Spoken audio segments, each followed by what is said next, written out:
Okay, we're systematically developing our understanding of how to draw free body diagrams of just a gross sort of look of what that object is and what forces are acting on it. So we're going to go on to our truck example again. This was on that little 7-degree slope. Here's our truck.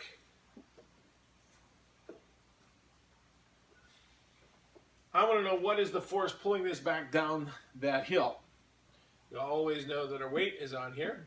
And since the weight of the truck is 2,000 kilograms, we know that the weight is 19,600 newtons. The force of that sliding down looks like it's the X component, and we'll switch that over. So the force parallel is what we usually call this, is going to be the weight times what we normally call cosine of theta is switched for ramps. We take the other function, sine of theta, or sine of 7 degrees. Come here.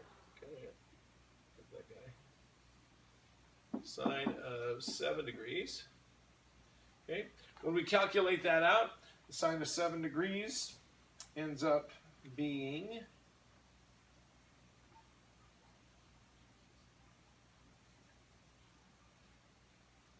2,390. So this is equal to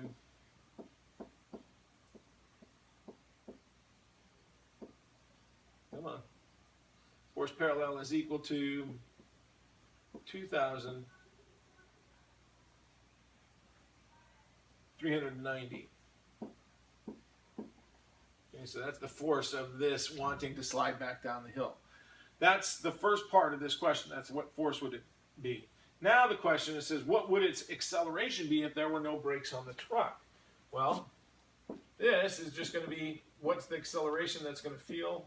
That mass of 2,000 kilograms is going to feel a certain acceleration when that force is applied. So let me write this out underneath here. Taking 2390, that's the mass of that, that's the force that's pulling that truck downhill. And it's going to be pulling a 2,000 kilogram truck. And what's the acceleration it's going to feel? The acceleration that feels is going to be, take and divide that by 2,000, and that ends up being 1.2 meters per second. Squared. So it'll want to move 1.2 the first second meters, roughly about the span of half of my body.